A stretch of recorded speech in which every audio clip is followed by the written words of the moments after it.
Hi, I'm Carlin Borisenko. In early 2020, I was the knitting Democrat who accidentally went viral on the internet for going to a Trump rally and then left the party. I became the conservative darling, was on all the shows, traveled around the country, and then realized that conservatives were no better than Democrats. If there's one thing that I've learned, it's that both political tribes are two sides of the same coin. But it wasn't all bad. On my journey, I became obsessed with understanding the woke ideology and the culture war. I broke the story of the city of Seattle doing segregated training with its employees. How bad has this stuff become? The city of Seattle has now put out, I'm not kidding you, this is according to Dr. Carolyn Borisenko, who's an organizational psychologist. The city of Seattle asked its white employees to voluntarily spend a day off in a training about their internalized racial superiority. I broke the story that led to the first ever federal lawsuit against critical race theory in the schools. I broke the Coke Be Less White story, one of the biggest anti-woke stories of all time. It got over 30 million views. Coca-Cola's corporate headquarters even had to change their outgoing voicemail. Throughout the past few days, you may have seen inaccurate reporting on the content of our recently launched diversity, equity, and inclusion training program. I exposed the schools in Burlington, Vermont for grooming middle school children live on the internet. They called me an unwoke cult leader for that. And the Vermont Human Rights Commission slandered me publicly as being a hate channel. I even got called a hero in Breitbart for exposing that the Washington Post was writing a hit piece on Christopher Rufo. I have broken story after story after story about what's going on in the public schools, from Cambridge, Massachusetts, to autistic sex education, to the Department of Education in Michigan, literally training teachers all over the state how to groom children. I wrote a book called Actively Unwoke, the ultimate guide for fighting back against the woke insanity in your life. I host a podcast all about fighting back, and I'm downloading all of my knowledge to you on my Substack, carlin.substack.com. The world is a crazy place. We are literally surrounded by cults on all sides. On this show, we're going to do a deep dive into all aspects of the culture war, and I will show you the dark, dystopian underbellies on both sides. Here are the commitments I'll make to you. I will always tell you the truth. I will always bring you receipts. And if you stick with me, I promise you will see the world differently. Welcome to the cult. Please mount that like button for me and subscribe if you feel so inclined.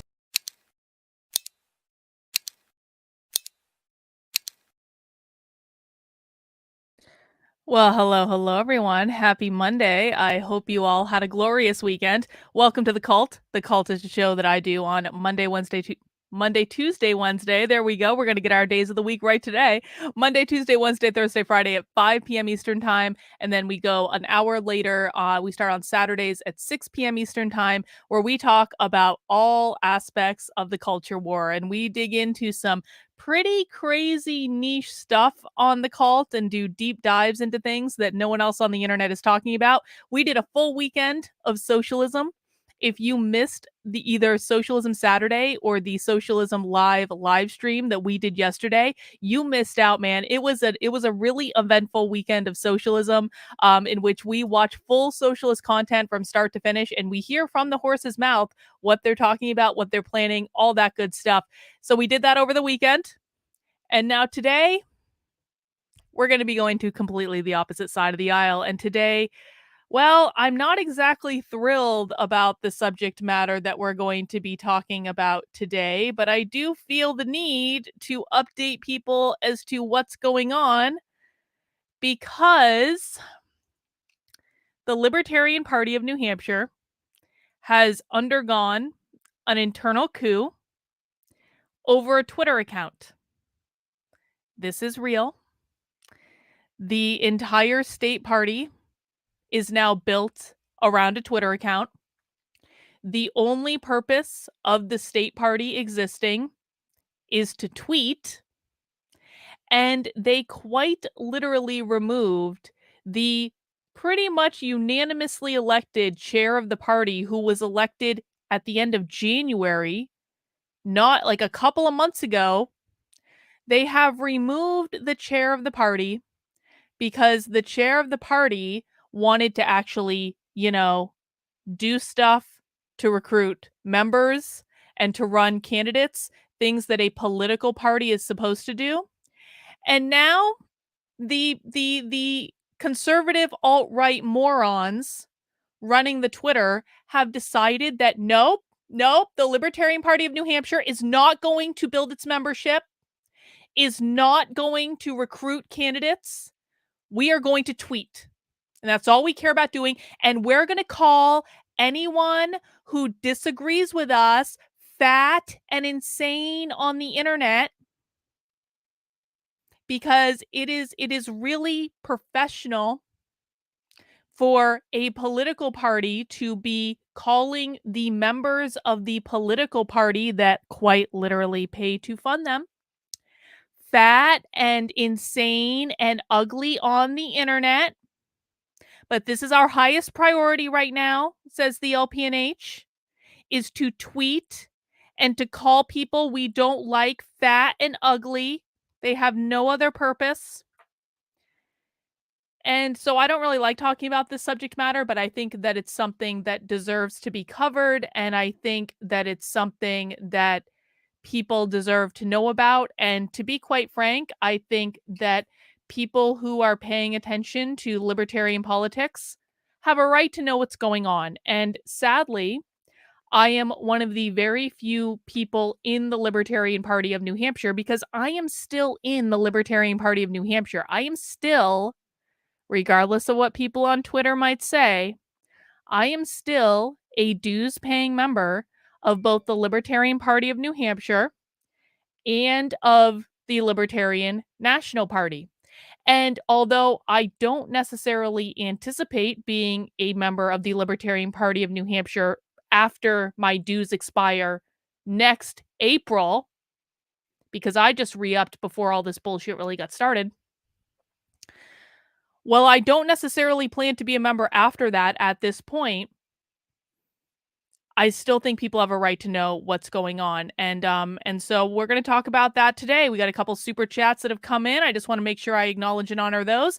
Nick says, Miss Jennifer survived Killer Clowns last night. She did indeed. We had Killer Clowns from Outer Space movie night, and a good night was had by all. And even Jennifer, even though she didn't like the movie, she seemed to enjoy the night. So I appreciate you guys humoring me by watching Killer Clowns from Outer Space last night. It was a great movie. And Julie says, happy Monday. Today I celebrate my 18th wedding anniversary, so I'm giving you some money. Thank you, Julie. I appreciate that. I hope you guys have a wonderful 18th wedding anniversary, and you do something that is awesome and really special for the two of you. Thank you for spending some time with us today. 18 years, quite an accomplishment. And so we appreciate that. So this is basically what we have on the agenda to talk about today, guys, is the internal coup of the LPNH. And that's what's going on. I know that not everyone is interested in libertarian politics, but I do think that what has happened in the Libertarian Party of New Hampshire is actually pretty representative of what I've seen happening in the so-called anti-woke space over the last 2 years in general. And I just want to point you guys to this post from Gabrielle Clark today.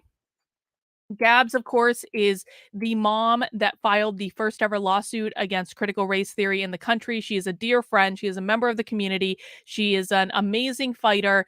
And, she really picked up on today a lot of the things that I've been seeing happen for a while. She says, everyone fighting in the anti-woke space needs to take inventory of their humanity. Go out and do something meaningful and fun with the people you care about. I'm seeing this swell of infighting and cruelty happening amongst us.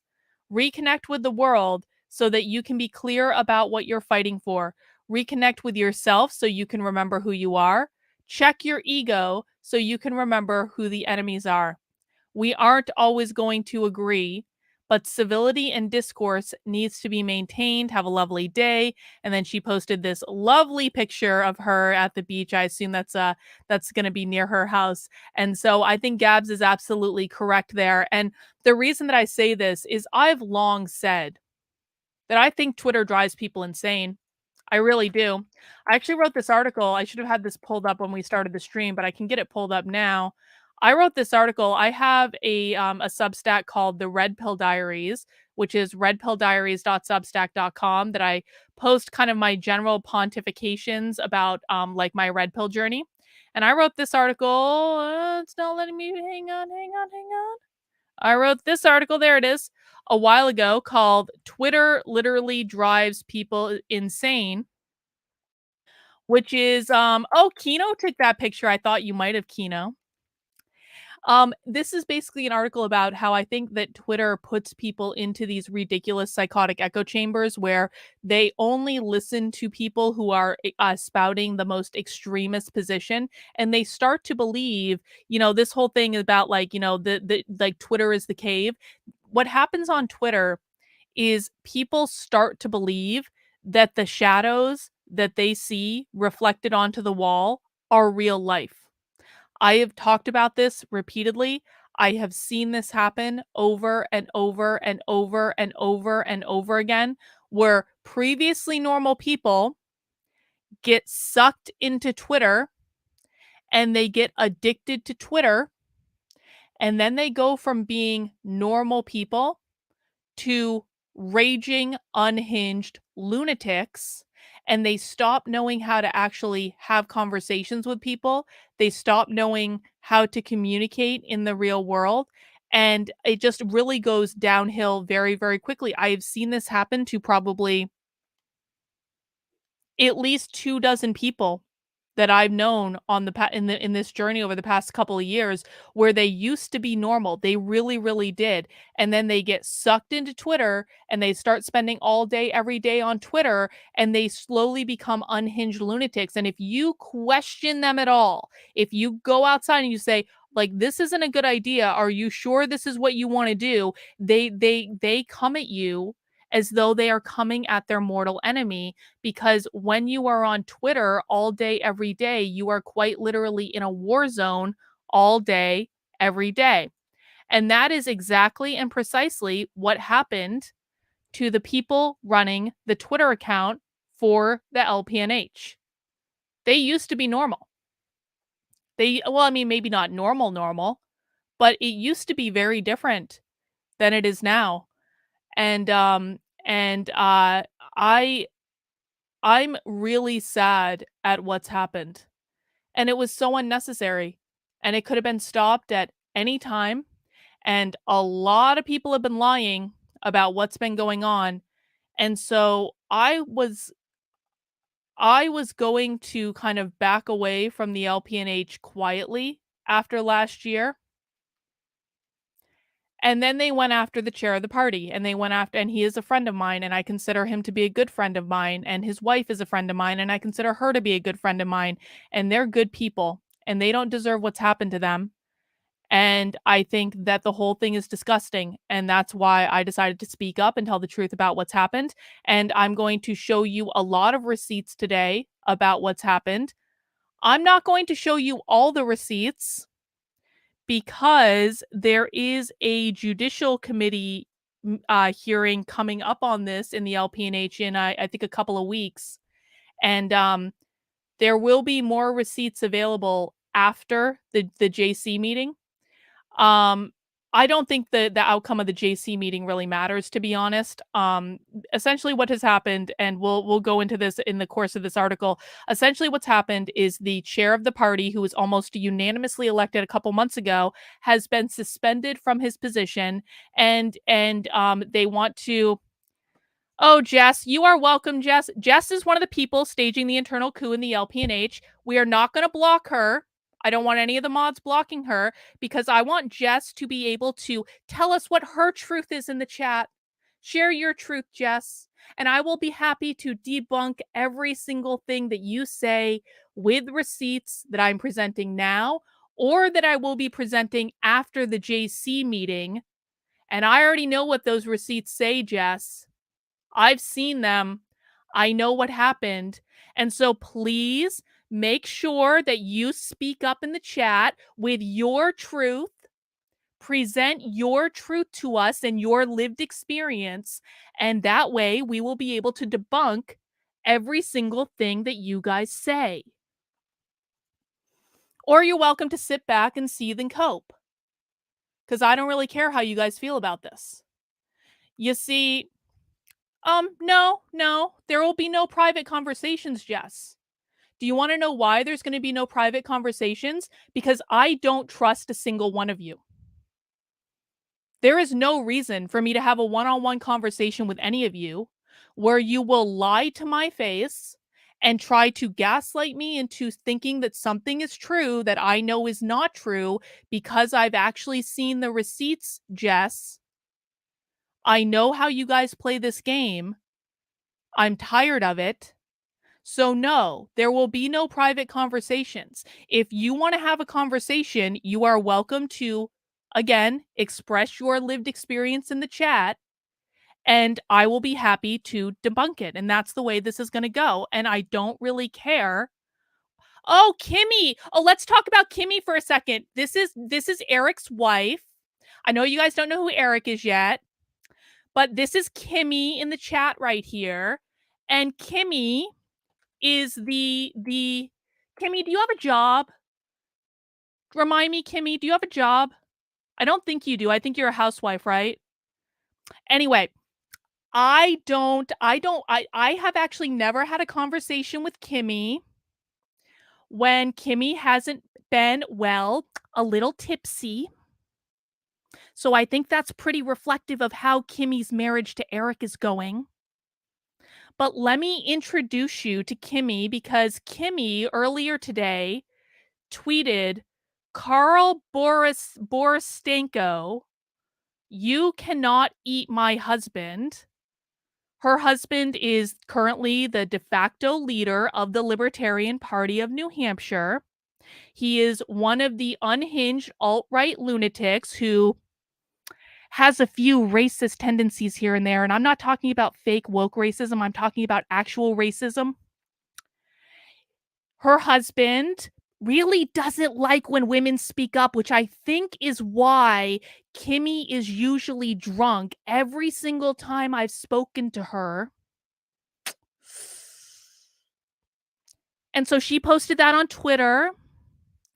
And then her lovely husband, Eric, responded calling me Ursula, because this is the type of people that are currently running the Libertarian Party of New Hampshire.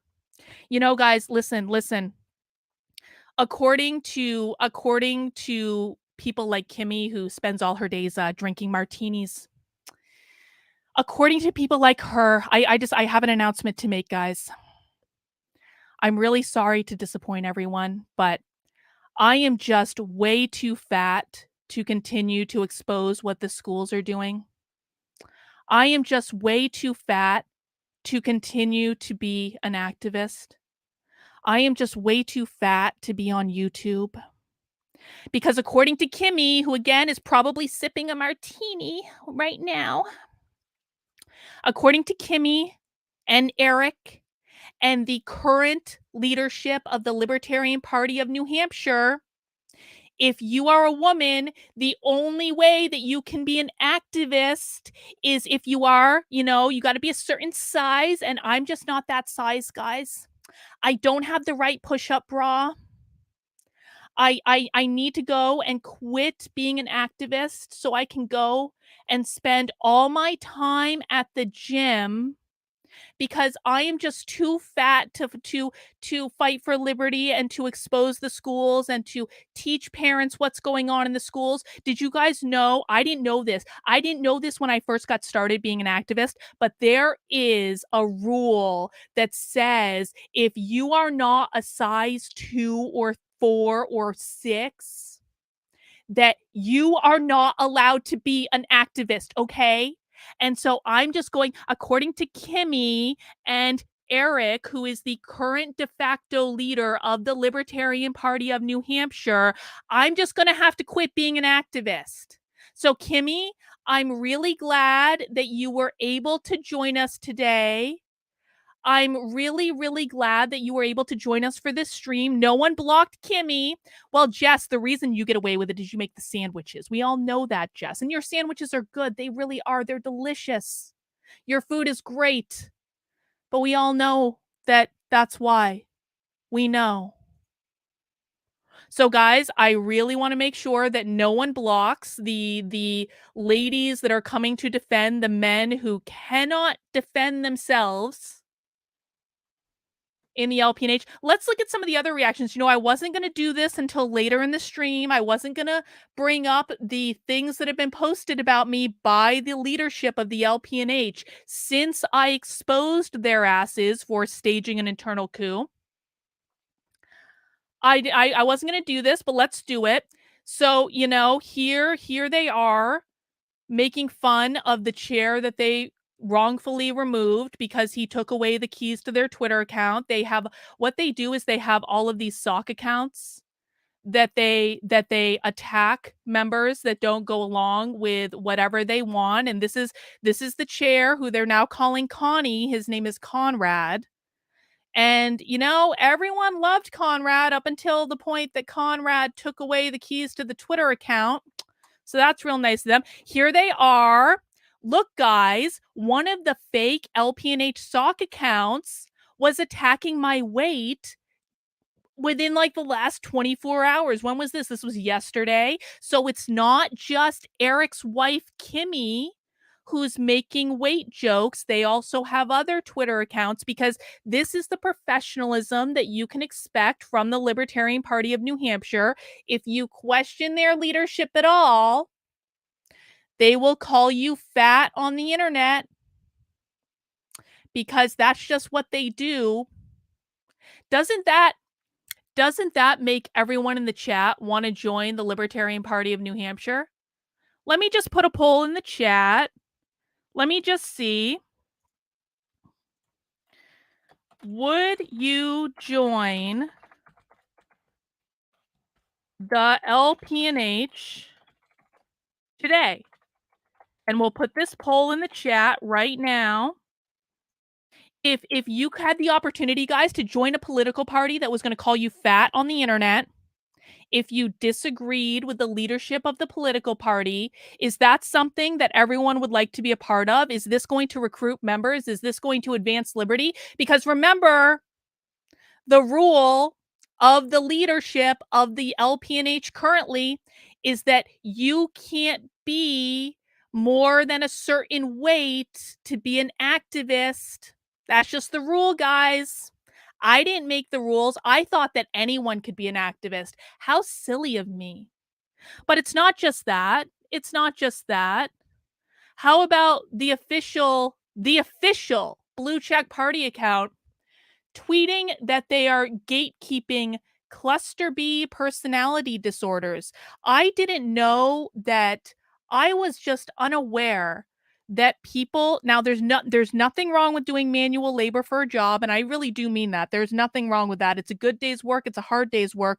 A lot of very respectable people do manual labor. I'm not shitting on people who do manual labor. However, I was not aware that people who do manual labor for a living were qualified to make psychological diagnoses. Again, nothing wrong with manual labor. Perfectly respectable job.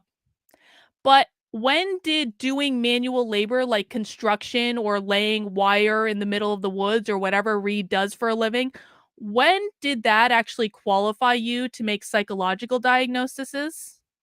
I'm just a little confused. So that's just some of the reaction to the expose that I wrote, that they all have their panties in a twist over. And you're going to see more of the reaction in this article because I have more of their tweets in this article showing who Eric Sawyer really is and who Reed Coverdale really is. And these are the de facto leaders of the Libertarian Party of New Hampshire. Definitely going to be building up that membership base. Let's just check in on our poll. So it looks as though 92% of the people in the chat do not want to join the Libertarian Party of New Hampshire. Golly gee, guys.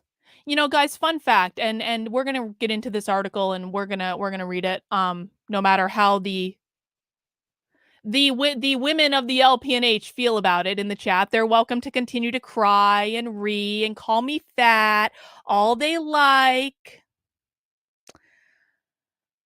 But, I just think it's a little bit funny because, I was crazy when I joined the LPNH. I thought that the goal of a political party was actually to have members and do things politically. I didn't think it was to be a Twitter account. And you know, I had this crazy idea that in order to be able to do stuff. And by the way, for those who don't know, I'm just going to point this out to Jess and Kimmy in the chat. Kino is coming to PorkFest. Kino was coming to PorkFest to look for property in New Hampshire to move here. Kino's going to have some questions for you guys. Kino is not the only person that is coming up for PorkFest. Where's Nick? Nick, can you chat in? Oh, here's Nick. Nick is also coming to PorkFest. Nick was also looking at buying property in New Hampshire. So we're being real good stewards of the Free State Project today, ladies. Just excellent work. Excellent work. Bringing in that libertarian concentration. Excellent work. You've got two potential movers, at least two potential movers, because there's actually more people in my community that were potential movers because I've been talking about it for like a really long time, right? Covering up all your bullshit, of course. But we have at least two. Fish Addict is going to be there. How many other people? Yup, we've got some great brand ambassadors for the Free State Project and for New Hampshire today. Excellent job.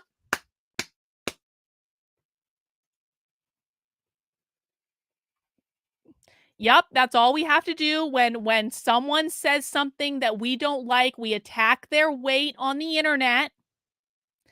Well, Jess, very sadly, you're correct. You've never called me fat, but very sadly, the current leadership of the LPNH has been calling me fat for, many, many days on Twitter. I don't even have all the receipts because I don't care to look at that shit. But you're correct that you never have. Anyway, let's dig into it, shall we? Fish Addict says, I only know about PorkFest from Carlin and will travel there with my wife. Huh. It's almost like, oh, here's the point I was going to make. I thought that the goal of, being in a political party was to bring in members. But as it turns out, I did some math. I'm really bad at math. Actually, I'm not really bad at math. I'm actually really good at math. I just don't like math. So I did some math the other night and I added up all of the paying members that I have over all of my different platforms. And it turns out, guys, that me, the bitchy woman on the internet that no one likes and that no one supports, and that, remember, I'm just too fat to do anything according to the LPNH. I did some math and I discovered that I have more paying members in my community just by myself than the LPNH does. And not only do I have more, I have over 10 times more the paying membership in my community, over 10 times more than the LPNH has paying members. And I just find it well, Jess, they'll be hanging out at my booth, so if you want to come over and chat with them, you'll be more than welcome. Oh, Kino, always the friend maker, Kino. I just think it's a little ironic that the awful fat narcissistic bitch has 10 times the paying membership that the LPNH does in the libertarian homeland. And I find that a little ironic because for another reason too, of course people like Eric have been colluding with the unhinged horde of lunatics who have been harassing me on Twitter for over 2 years now. And, you know, they're all positive that every single person in my chat that supports my work is me in disguise. And I just wonder how Eric Sawyer could, who is again the de facto leader of the Libertarian Party of New Hampshire, because he is the main tweeter on the Twitter account and the party is only a Twitter account now.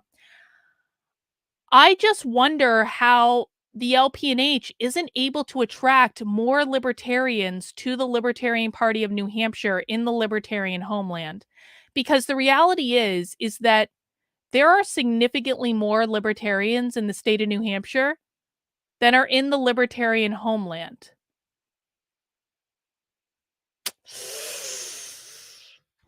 And so even though Eric and his friends are doing their level best right now to try to convince people that I'm that I'm not a libertarian anymore, the reality is that there are significantly more libertarians here than are members of the Libertarian Party of New Hampshire. And I will be looking forward to spending some time with some of those libertarians at PorkFest in a couple of weeks. Yes, everyone's name is Carlin. They're all secretly me. It's true. Anyway, let's jump into the article, guys. Please mount that like button. Yes, everyone is Carlin here. You're all secretly me. Ooh. Let's jump into it and read. This is on my Substack, the Red Pill Diaries. I'll pop the link in the chat. And you are welcome to follow along and to see the receipts for yourself. And I will take questions in the chat because we may have some libertarians from other places that are watching today. And I just want you to know, even if we've had disagreements in the past, I'm happy to answer any and all questions that I can, but also know that this is not all the receipts. There are going to be more receipts coming, and we will get to those when I can talk about them, because I can't talk about them just yet. This is the internal coup to wrongfully remove the chair of the Libertarian Party of New Hampshire over a Twitter account. They staged a coup and then they lied to the membership about it. Now, this tweet right here, I told you the LPNH, the Free State Base Caucus, the men basically that are running the LPNH right now, they've created all these LPNH sock accounts that they use every single time they want to attack someone in the party. They use one of these sock accounts, and so you can see here, Reed, who is a real person who I've never understood him before and like why he's popular, but that's just beside the point.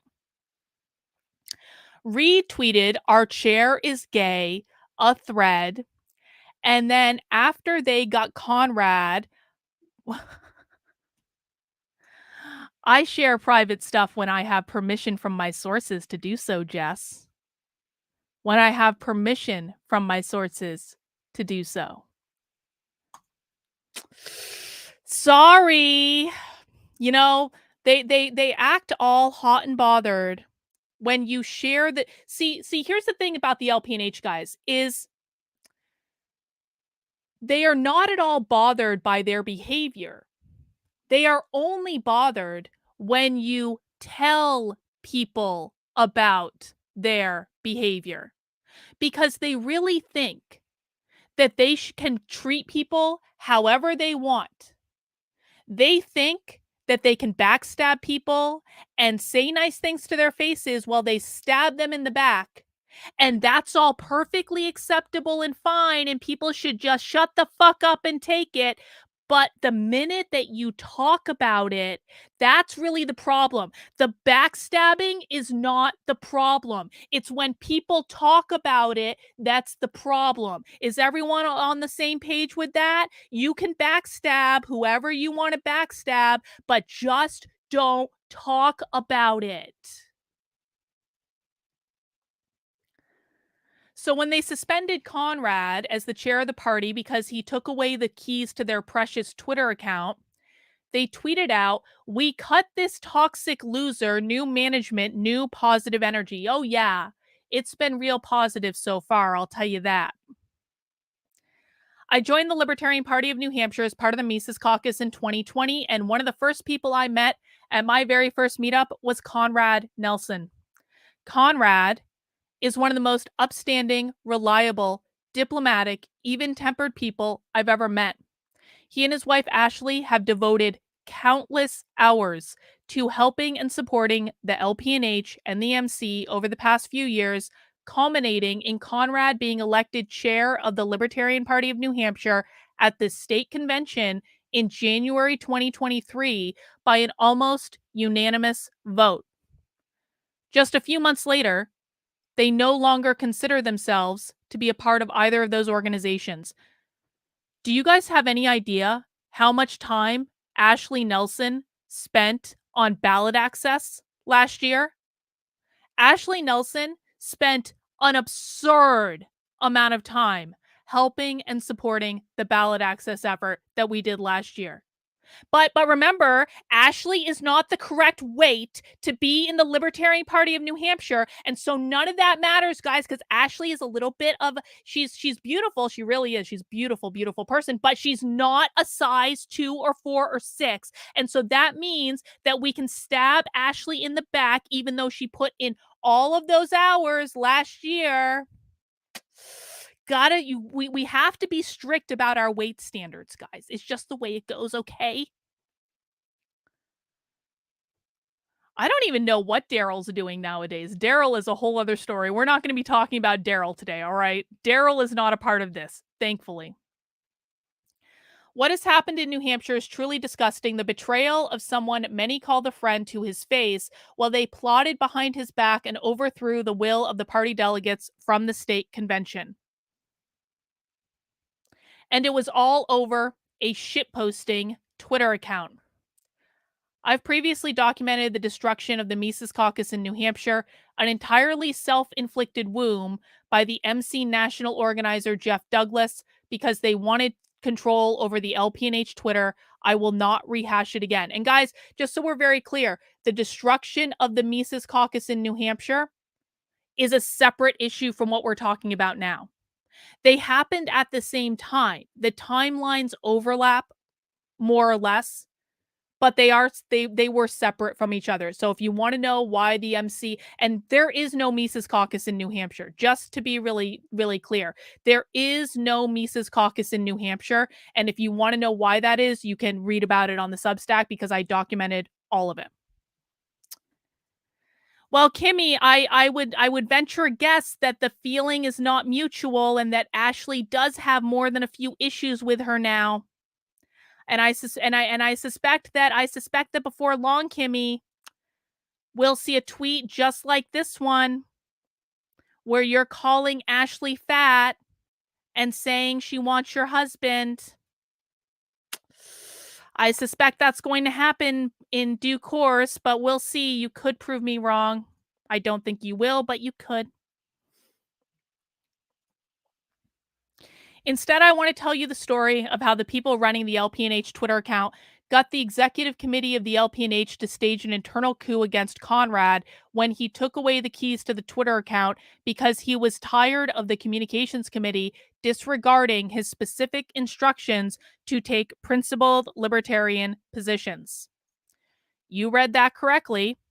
Conrad told them he wanted principled libertarian positions, and the people running the LPNH Twitter account refused.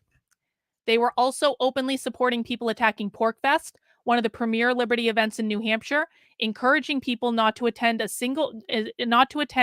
over a single person saying they were going to host a drag queen at their campsite on a 116-acre campground.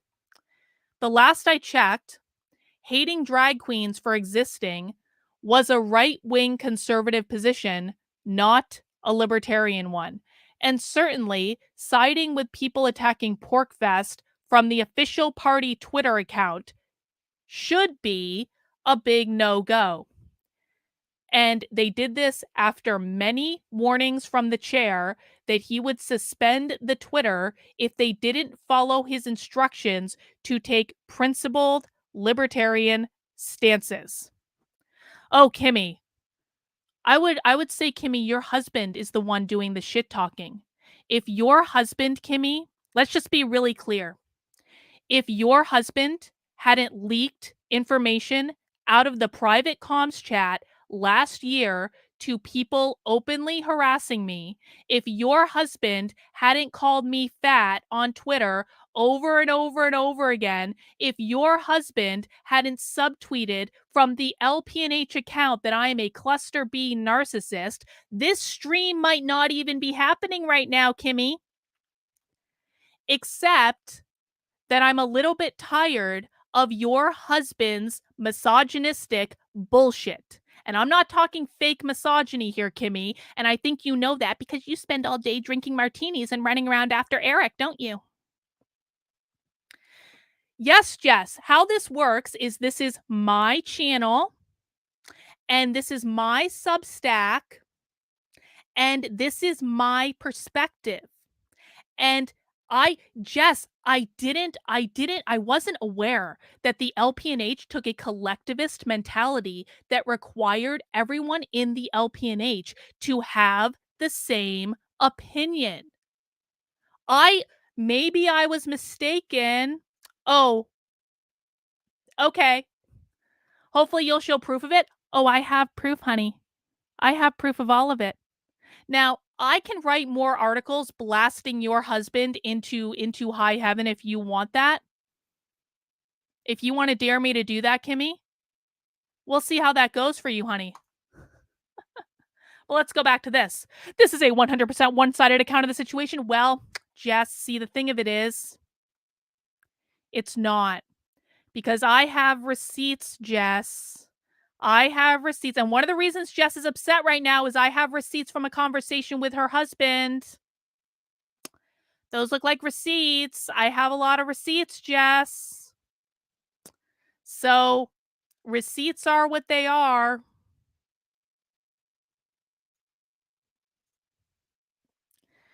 And this is my YouTube channel. And this is my Substack. And perhaps if you guys weren't shit-talking me constantly, perhaps this wouldn't be happening right now.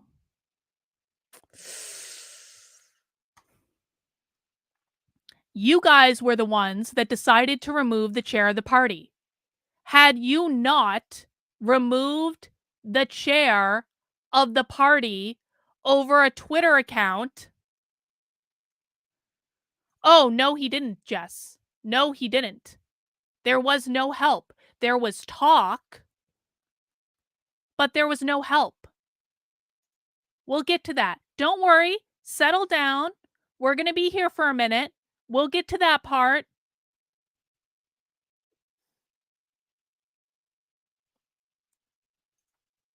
Shauna says, Dems lie, cons misbehave behind the scenes, and lowberts act like mean girls. I just want kids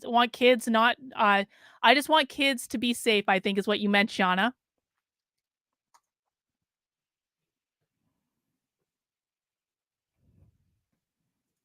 He was the only one who shared your shit?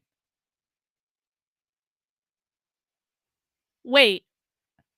Can everyone in the chat right now do me a favor and share this live stream out on their social media? He was the only one who shared your shit? Jess. I have a paying membership that is 10 times larger than the LPNH, Jess. He was the only one that shared it? Okay. Sure.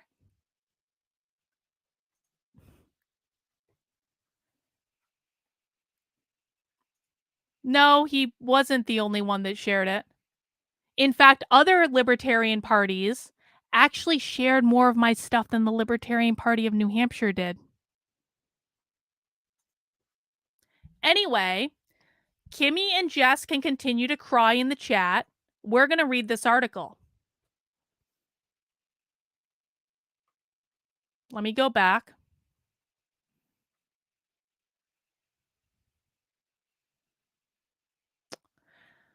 So the chair of the party requested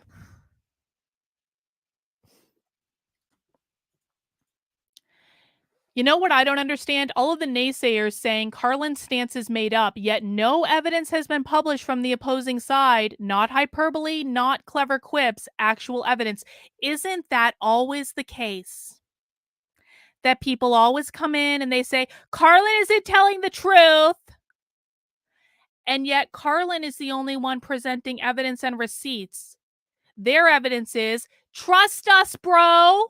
Carlin's a big liar and she's fat. Do you see how fat she is? Because she's really, really fat. And you know, can you trust fat women even though they have evidence and we don't? I can't trust fat women when they have evidence and I don't. Because she's so fat. We'll wait for those receipts, ladies, all right? In the meantime, the adults are going to talk over here. You guys can keep going in the chat. So the chair of the party has made the request repeatedly of the comms team and repeatedly to the people running the Twitter that if you are going to tweet about culture war bullshit, which he didn't want them tweeting about in the first place, but if you are going to tweet about culture war bullshit, please tie it to a libertarian position. Oh, wait, you're not playing into this bullshit? What are you literally doing right now, Jess? Then why are you trolling my chat? Why aren't you out fighting for liberty somewhere else in New Hampshire right now?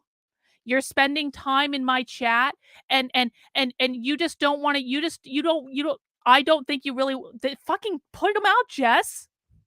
Put them out. Do it. You won't do it because you don't have them.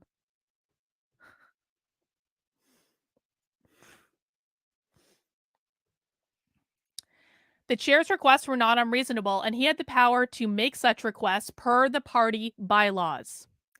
Asking the official state party Twitter account and the most followed state affiliate account in the entire Libertarian Party to stick to posts that support libertarian positions instead of conservative ones is not unreasonable, especially in a state with many socially liberal libertarians that do not care about drag queens.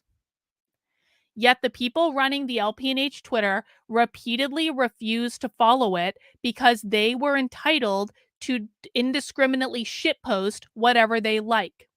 Their desire to clout chase with talking points targeting right-wing reactionary audiences on the platform outweigh their desire to support the state party. When it finally came to a head, Conrad changed the password to the Twitter account in order to regain decorum. When he did, the executive committee suspended him from the role he was elected to just a few months ago. But I'm getting ahead of myself. Let's back up. Conrad was elected the chair of the LPNH in January 2023. It's important to note that literally no one else wanted to lead the Libertarian Party of New Hampshire except for Conrad.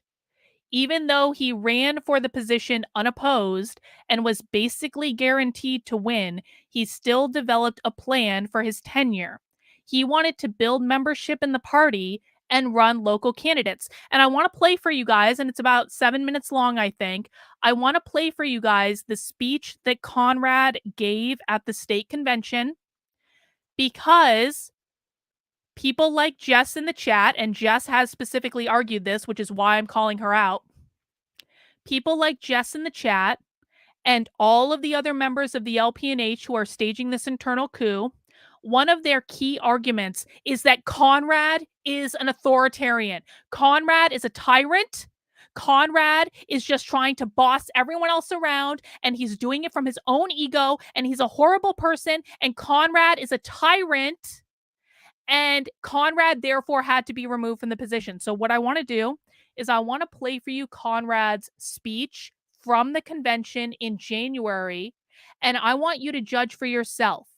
Is this person that you're seeing in front of you a tyrant? Okay, let's listen to Conrad. Plans if I'm accepted as your chair. A few people I want to thank. So number one, our convention committee, chaired by my lovely wife, Ashley. And also consisting of Monica Martinez, Jess Pelletier, Rosa Mora, and Josh Elbarawi. If you're just stand up, stand up.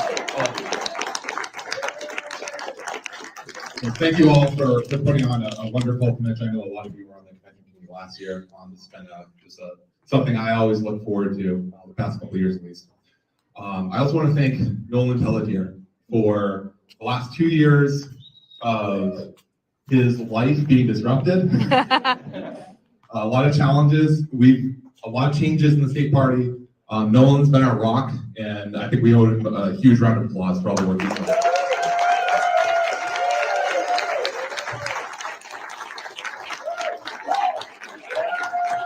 Thank you.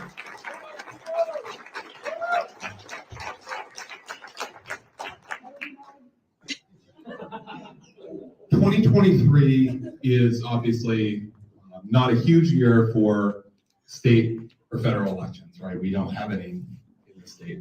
We do have local elections. I'll talk a little bit. Hang on. Jess, I would welcome you showing a video of any of the people who were involved in this coup demonstrating that they have a plan for leading the Libertarian Party of New Hampshire. If you have a video of Eric or Reed or any of the others that were involved in this presenting their plan and vision for the Libertarian Party of New Hampshire, I think that we would all love to see it. You're welcome to send it to me. I will play it on the stream. We'll look forward to you sending that video, Jess. I want to hear their concrete plans for treating the LPNH like a political party and not a social club that revolves around a Twitter account. We'll all look forward to seeing that video, Jess. Thank you very much for offering. About that later, but my priority, if I'm elected to your chair, is to spend. I just want to note, Derek has entered the chat. Derek is one of the people behind this internal coup. He's on the executive committee for the LPNH. Do not block Derek. He is allowed to do whatever he wants. Just know that receipts will be coming out to refute everything that Derek is saying. I've already seen them. Just because Derek said the chair refused to work with them, that doesn't actually mean it's the truth, because it was actually the other way around. The executive committee was refusing to work with the chair, not the chair refusing to work with the executive committee. And there will be receipts coming out to that effect, Derek. But Derek's allowed to say what he wants in the chat, because we will at least have a record of him saying it, and then everything else will be refuted later.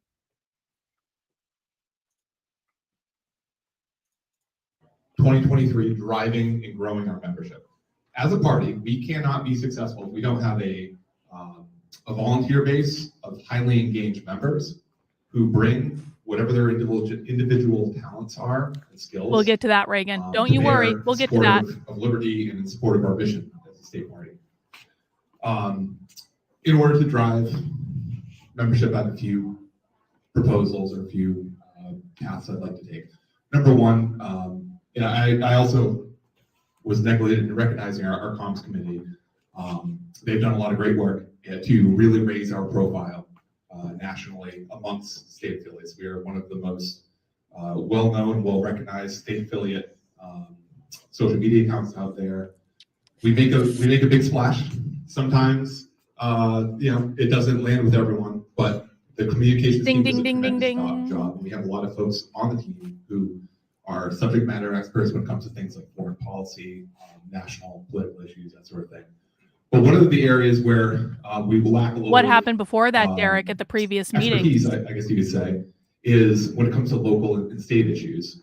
A lot of what we talk about as a communications group is that was what Conrad wanted. Outside of New Hampshire. I'd like us to take our approach.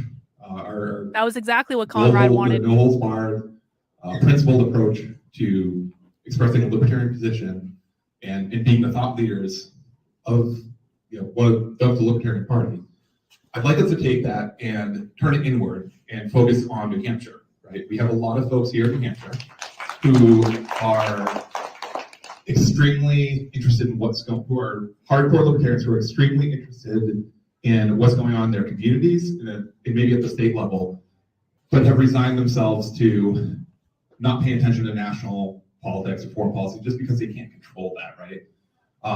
So I'd like us to have a little bit of a balanced approach, right, where we continue to address those national and foreign issues that are very pressing and need to be addressed, but also talk about things that are going on in Manchester, in Portsmouth, in Concord. Excellent questions. Keene, everywhere in the state. Upper Valley. Upper Valley, of course, everywhere. Secondly, I'd like us to promote and really drive, as part of a decentralization process, our regional affiliate programs. Currently, we have one, to my knowledge at least, officially recognized county affiliate, the Merrimack Valley Libertarian Party, of which I'm a member, and Ben Weir is our chair. I know Bonnie Scott has done some great work setting up an affiliate in Upper Valley. Sorry, did I get that? Upper Valley, right? Yes. Upper, thank you. I would like us to see that continue, because a lot of the work that needs to be done in engaging folks to participate with LPNH happens in their communities, right? So that's going to be a big focus for us. And then lastly, I'll be working with whether we have a membership director or just a membership and outreach team. I'll be working very closely with them to have a high cadence of events that we as LPNH set up across the state to engage with people who are maybe currently members in this room, but also people who are not members who might be curious and might be interested, but don't have that personal connection. I think that's going to really help us drive growth in 2023. So last, I have a little bit of a call to action for everyone in this room and anyone who might be watching this recording. If you're in New Hampshire, 2023 is a local election year. So for town elections, a lot of those elections occur in March or April. I know we have a deadline coming up in my town of Mason. I believe February 3rd is the deadline to actually submit to be on the ballot for town positions. And we have city elections coming up in primaries in September, and then elections in November this year. I encourage everyone to give some serious consideration to running for local office, because realistically, that's where we can have a big impact this year. And in terms of future growth, that's where we can develop running for local office. I know we have a few folks who are currently selectmen. I know Sandy Pierre here is a selectman in her town. That's a great place to start. If you have ambitions, congrats, Sandy, by the way.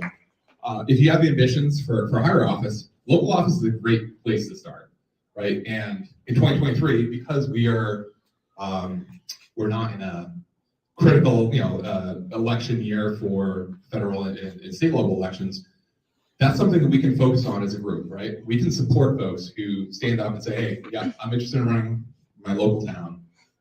That's something I'd like us to prioritize. So again, call to action. If that's something you've ever been interested in, I'd love to talk to you. Come see me after convention or pull me aside today, and I'd love to talk to you a little bit more about that.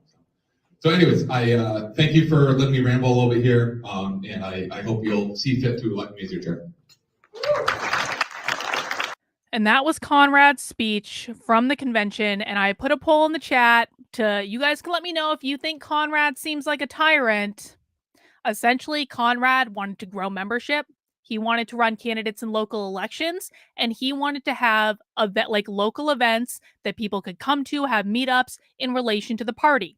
That to me all seems pretty effing reasonable. Well, this is a really good question, because Kino actually helped out trying to promote Joa's situation more than most members of the LPNH did. That's a fun fact. Kino spent a good 48 hours of his life trying to get the word out about what happened to Joa after Joa was attacked by Don Bulldog at that debate. And then Don Bulldog went all over the media and lied about it. Kino did more to try to clear Joa's name than most people in the LPNH. Just fun fact for you there. Sadly, Conrad never got a chance to do any of what he wanted to do, because by March, less than 2 months after he was elected, the executive committee had already staged its first internal coup. And of course, it was over the Twitter account. The LPNH Twitter account tweeted this. They were responding to the Forward Party, and they said, there's no need for another political party that is never going to win. We've got that covered. Now, some might frown on an official blue check party Twitter account saying that they were never going to win. And Conrad, who is now the chair of the party, didn't really like that the official LPNH Twitter account was saying there's basically, we're never going to win. We've got that covered. He proceeded to lock the Twitter account, reset the password, and take away access from the people running it.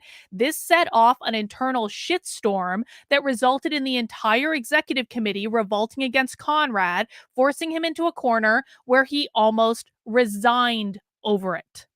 They couldn't go more than a couple of days without access to their precious Twitter because they're all addicted to Twitter. And all of this happened because Reed Coverdale and Eric Sawyer, two of the primary people running the Twitter, are addicted to the platform. I mean, they kind of act like I don't have a job, like I'm not doing this 10 to 15 hours a day. But remember, guys, I'm way too fat to be an online commentator or to have a fan base or to be an activist. So it doesn't count. It's not really a job. Only they have jobs. I don't have a job, obviously. This is another person who was involved in the coup in the LPNH. Please do not block her. And I think that this is a really it's great to hear this position that Conrad, the elected chair of the party by the party delegation, he should have just resigned when the party Twitter account tweeted something he didn't like. Really, because the Twitter account runs the party. Isn't that true, Rosa? The Twitter account runs the party. And if the Twitter account tweets something that the elected chair of the party doesn't like, the thing that he should do is resign.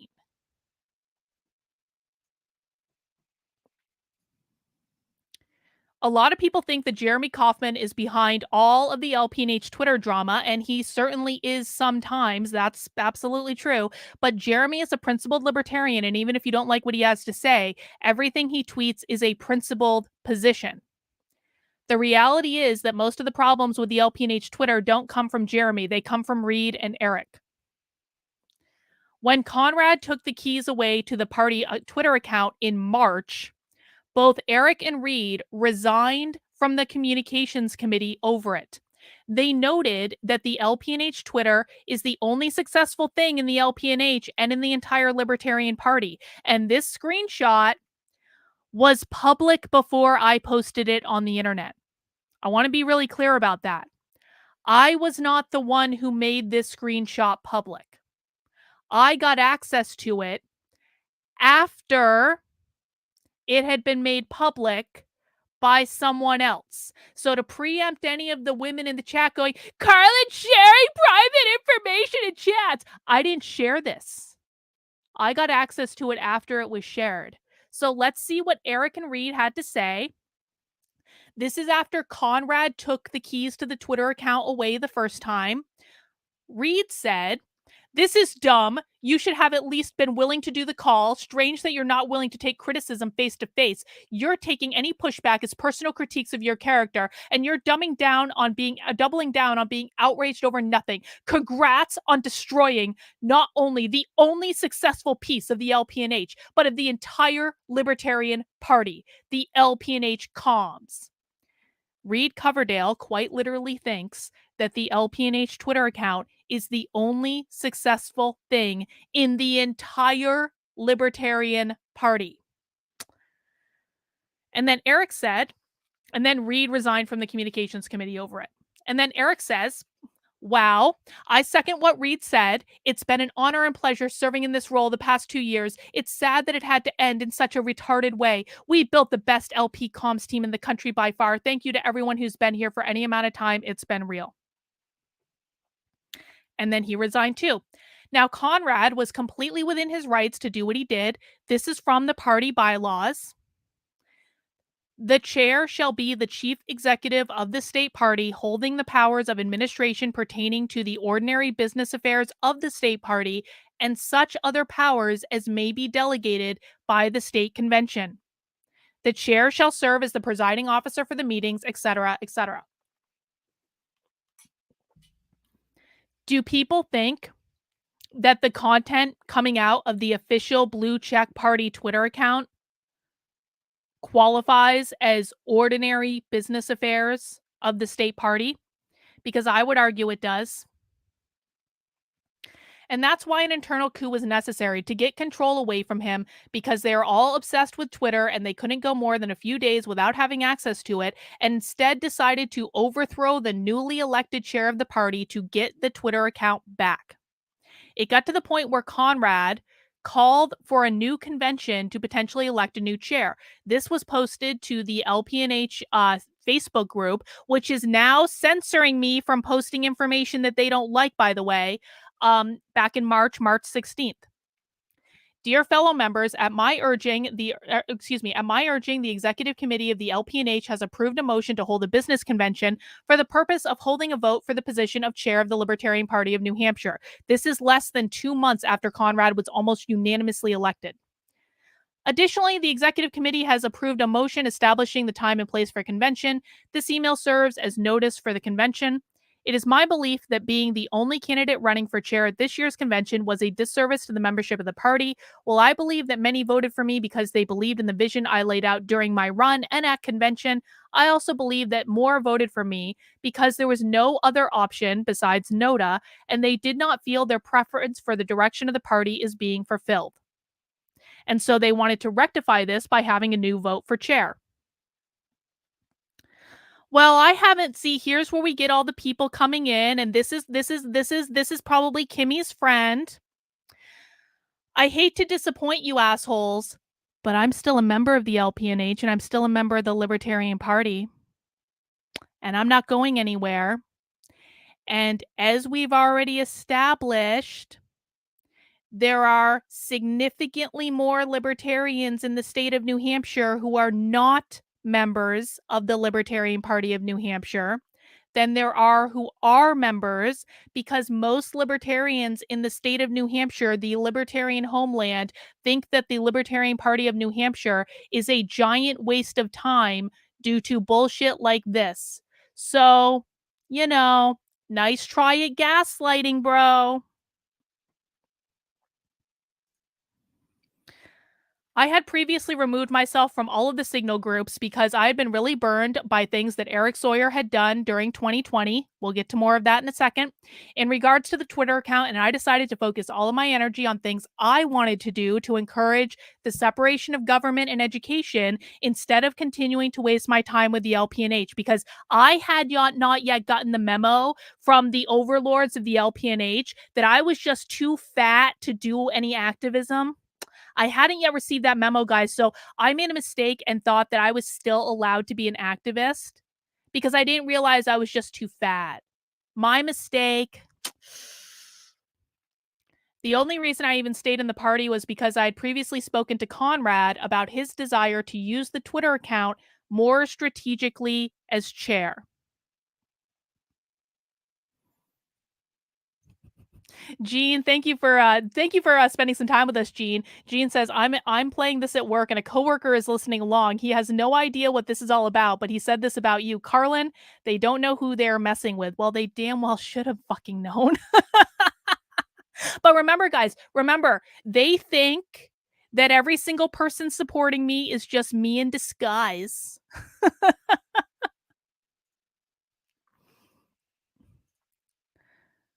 So when Conrad made the announcement about the special convention, I was genuinely shocked. How is it effing possible that they turned on Conrad in under 2 months? It made no sense until you understand they're all addicted to Twitter.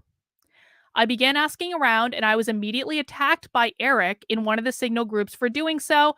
When I responded to this attack on me, they removed me from the group. I immediately posted this message in the LPNH Facebook group. And again, the screenshot says 5 days later because that was when the screenshot was taken. But this was back in March. And I said, it seems to me that the chair of the party made a decision that was fully within his right to do and now has a lynch mob formed against him by other members who are systematically removing people who are not taking their side in the conversation.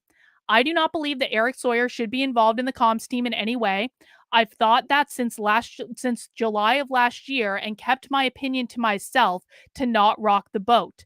Eric places more value in sucking up to conservatives and alt-right voices on Twitter for followers and clout from people who are not and never will be libertarian than he does in championing things relevant to New Hampshire. Ideas from people outside of that are routinely ignored, and he has started creating internal dissension by shit-talking people behind their backs to other members rather than addressing concerns he had with people involved like an adult. Eric is the reason I left the comms team, and his continued behavior only emphasizes that that was the right call. All of that is true. I support any chair that would remove him from the comms team and not allow him back until there is some acknowledgement that this is not the correct way to operate. An SOP should have been created 2 years ago and was not, and that is why things are the way they are now. Conrad did the right thing. His crime was doing so imperfectly. Forming a lynch mob when you do not like the decision of the chair is unacceptable. I do not believe in bending the knee to a mob ever, and it pains me to see that bending the knee to an angry mob is currently a requirement to be involved in the LPNH. And I got attacked for that too, predictably. I was also told by the executive committee who led the internal coup that I just didn't understand all the facts. I got messages from Derek saying, Carlin, you don't understand. I got messages from Ben Weir saying, Carlin, you don't understand. Conrad has lost his mind. He took away our Twitter. I swear to God. But I did understand because I had spoken to probably a dozen people outside of the executive committee about all of this, and they all told a completely different story than the executive committee had told.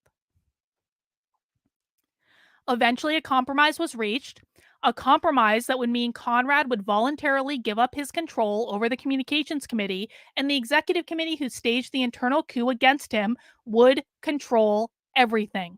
In return, he would get to serve out his term as chair and not be forced to resign, but he wouldn't really be able to accomplish anything or make any decisions because now the entire party strategy would be based around the Twitter. I knew this was a mistake at the time and that it would be used against Conrad later, but Conrad, because he is a stand-up guy and not a tyrant, wanted to keep the peace and to try to move forward productively, and he hoped that if he compromised with the executive committee, they would allow him to implement some of his agenda.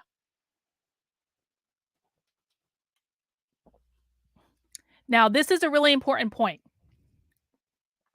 It is important to note here that this change, taking away control of the comms committee from the chair, was not reflected in any bylaws or policy documents at this point. It was basically a gentleman's agreement. Eric and Reed were also voted back onto the communications committee that they had resigned from by the rest of the executive committee, and nothing really changed. They got their precious Twitter back, and that's all that matters. What happened to make me distrust Eric? I have one more note of clarity to add here because it will become very important in proving the open and blatant hypocrisy of the people staging the internal coup against Conrad. In my Facebook post, I noted that I wanted Eric removed from the comms committee for a while. It's a bit of a long story, but now is the time to tell it, and I want to make sure you understand the full context.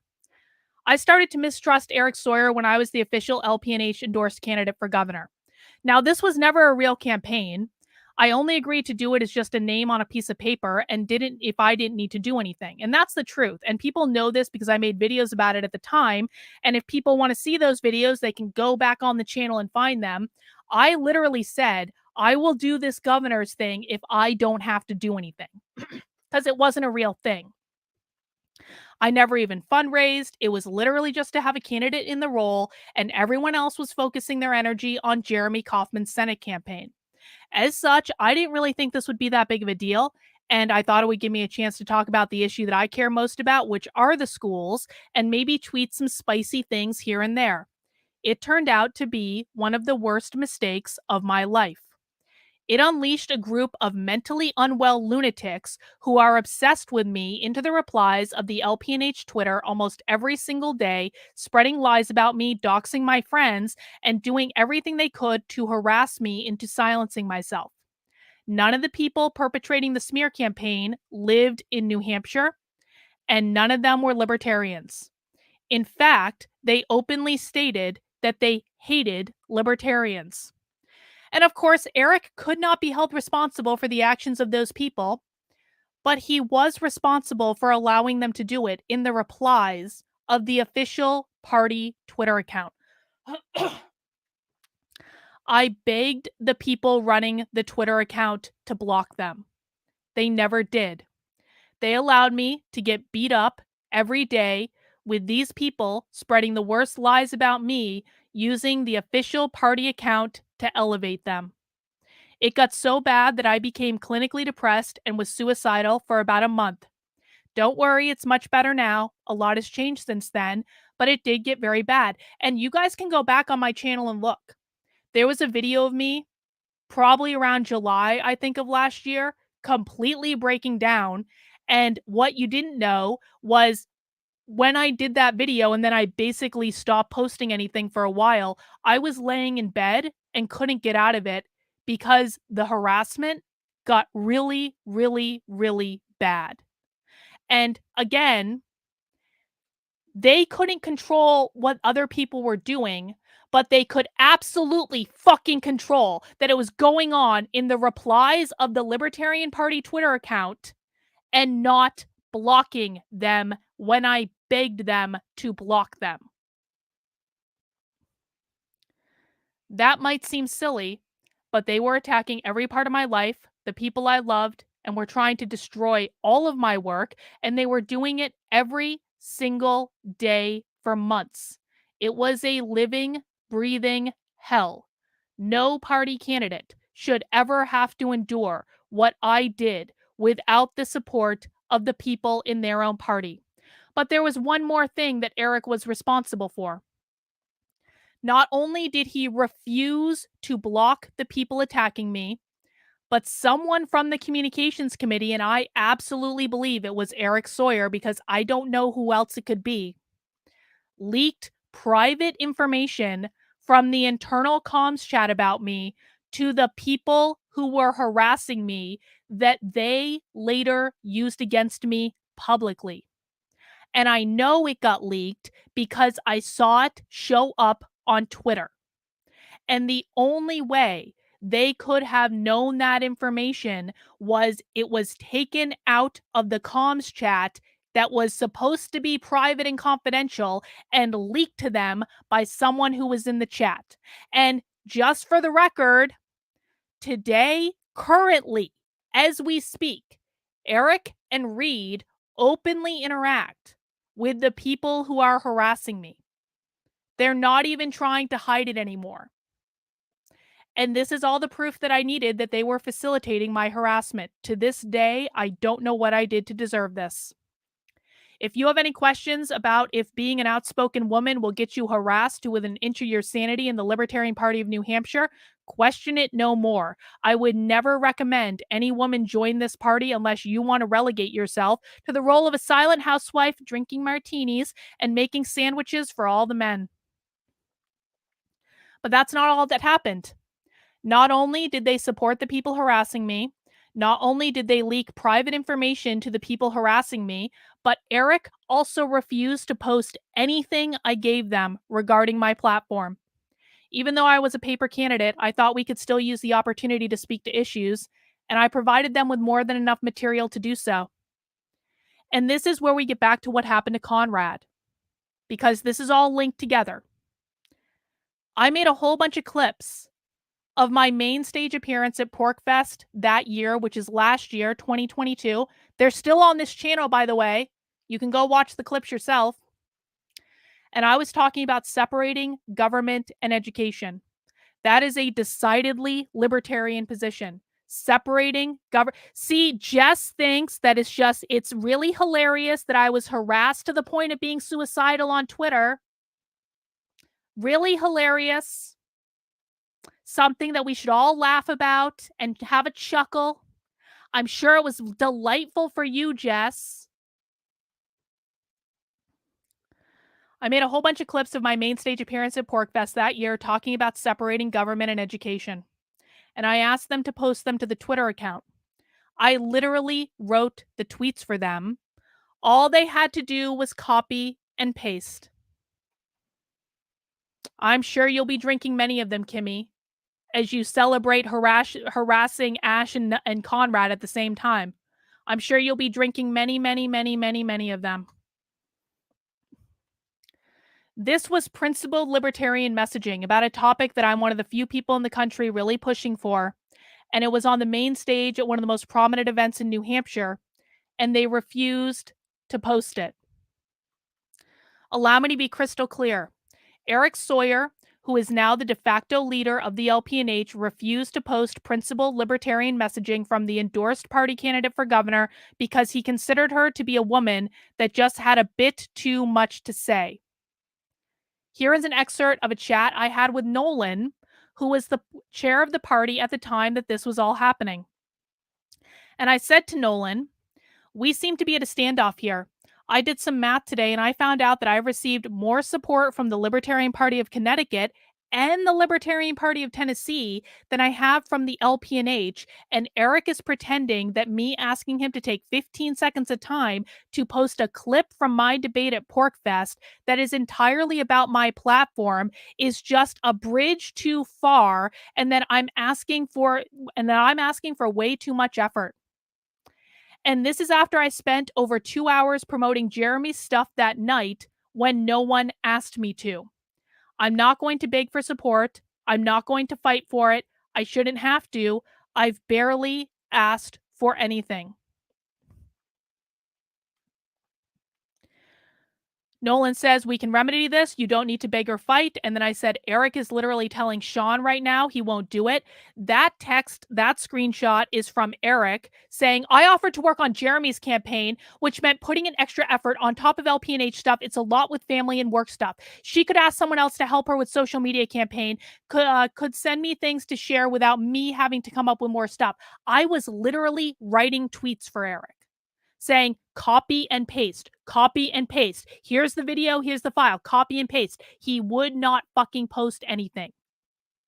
Now, Jess is saying that Nolan posted it for me, which is true. Nolan posted one tweet. One. And I would agree, Jess. I think that Nolan is very nice, which is part of why I'm so disappointed in how all of you are behaving in this entire affair.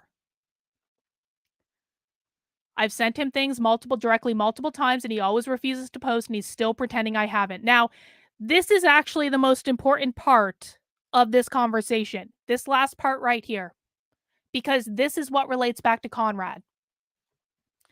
We have like 20 people on comms. He posts stuff, but it should not fall all on him. At the end of the day, as it is ad hoc and will answer to me. I think we can discuss face-to-face, and then I will have a discussion with comms, not specifically about you, but how I want to see promoting our candidates moving forward, define clear expectations, and have them follow through. That discussion was never had. They never posted my shit, besides that one time that Nolan did, and that was a Herculean goddamn fight. But really, the point I want to make here is this one. Nolan said, at the end of the day, comms is ad hoc and will report to me. When Nolan Pelletier was the chair of the Libertarian Party of New Hampshire, directly before Conrad, it was understood and enforced that as an ad hoc committee, the communications committee reported directly to him. It even said so on the party website. The screenshot was taken via archive.org from the website archived at the time when Nolan was chair. And it clearly says, our comms committee serves at the pleasure of the chair. This is going to become very important to our story, as is the overt hypocrisy It is one piece of evidence that this was indeed an internal coup. You see, in their second internal coup, which we will get to shortly, the main argument from the executive committee is that they simply had to remove Conrad because he was being a tyrant authoritarian who was ignoring official party policy. They claimed that the comms committee had always reported to the executive committee and not to the chair of the party. They even accused Conrad of editing the language on the website to cover up for his misdeeds. I had this exchange with EC member Ben Weir, and you can see here, I had underlined the same section, and I said, have you idiots even read your own website? And no, I don't want your personal money. That was a different thing. Basically, because the LPNH refused to refund my membership dues, Ben Weir was like, Carlin, just cancel your membership and I'll give you $25. And I said, no, Ben, the $25 is not the point. But here Ben is saying, I'm pretty sure that part of the website was edited by Conrad. That's where he says it right there. Ben tried to say the reason that the website said the comms committee served at the pleasure of the chair is because it was edited by Conrad. Because they are trying to paint Conrad as a tyrant. Except that, as we've already established, the website said the same thing. See, Jess, this is the website from when Nolan was chair. And the website when Nolan was chair, when Conrad had no access to edit it at all, it said exactly the same thing as when Conrad was chair. It said the comms committee serves at the pleasure of the chair. And Nolan also said in this screenshot, at the end of the day, comms is ad hoc and will answer to me. Just saying. So the executive committee is lying to members to try to cover up their actions. They are also twisting party policy documents that do not take precedence over bylaws to make it seem as though the comms committee reported to the EC rather than to the chair of the party, even though under the previous chair, it was known and accepted that the comms committee reported directly to the chair. And this is all over a Twitter account. After the first internal coup, the executive committee appointed Steve Nass to form a special committee to lay out guidelines and standards for the people running the Twitter account regarding what was and was not acceptable. They promised, and I heard from multiple people on the EC, Carlin, we're going to do policy documents. You don't understand, Carlin. We're going to create policy documents so this doesn't happen again. They promised this would all be fixed with policy documents. Well, I've been involved with the Libertarian Party of New Hampshire since April of 2021, and I was on the comms committee for a period of that time. And I can tell you that this is something the comms committee has claimed to want to do for over 2 years. They still haven't done it, so far as I can tell. And the ladies of the LPNH are welcome to provide receipts if I'm wrong about this. So far as I can tell, Steve Nass's special committee to come up with policy documents still hasn't done shit. In fact, I will have evidence in the future showing that the executive committee members themselves don't even understand the need for policy documents. They don't even think they're necessary. So what's happening is the executive committee is telling members, we're going to create these amazing policy documents. Steve Nass has a special committee. He's going to create these policy documents. But internally, what they're saying is, why do we even need policy documents? Why is this necessary? Why are we doing this? I don't understand why we're doing this. And then Steve Nass's special committee still has created no policy documents, and everyone wonders why. Because they don't actually want them.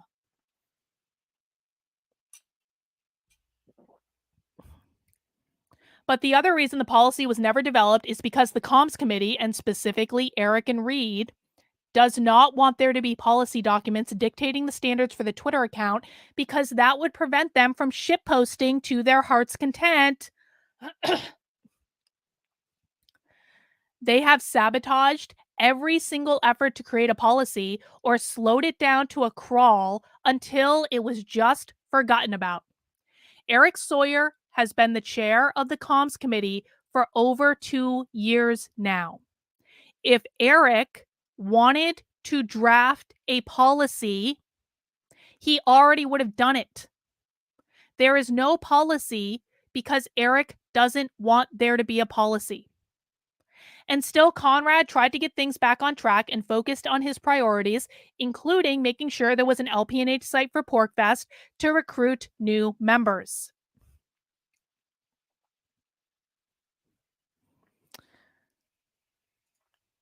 Not being disrespectful, but I truly feel that Jess, Roz, and Kimmy should all step down from their position. Their behavior in this chat and treatment of Conrad has been disgraceful. I don't disagree. Sadly, none of them have official positions. It's their husbands.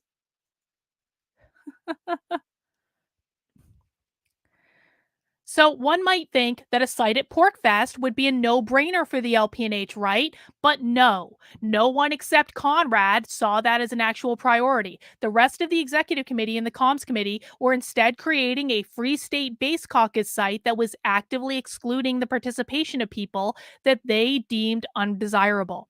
So Conrad was going to make sure there was an LPNH presence at this event separate from the Free State base tent and was planning on staffing the site himself. Sadly, by this time, most of the executive committee became driven by conspiracy theory and paranoia, accusing Conrad of colluding with Jeff Douglas of the Mises Caucus to steal the party from them.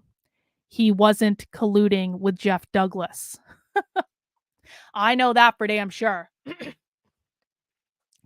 The executive committee refused to work with him, and they became very disruptive during meetings, even leaving them altogether or just not attending.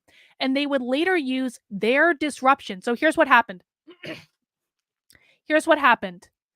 The executive committee, including Jess's husband Nolan, became completely disruptive during executive committee meetings. Conrad was trying to regain order, and then he couldn't regain order because he had an entire community of people that were like, fuck you, Conrad. Get bent, Conrad. We don't understand why we're doing this, Conrad. Conrad's trying to regain order, and they're basically like shit-talking him the whole time. And then later, they said, well, Conrad just didn't want to work with anyone. They used their own disruptive behavior against him to try to force him to resign over a Twitter account. And you can see Kimmy is especially professional, reflecting her husband. This is the type of behavior you can expect from the LPNH.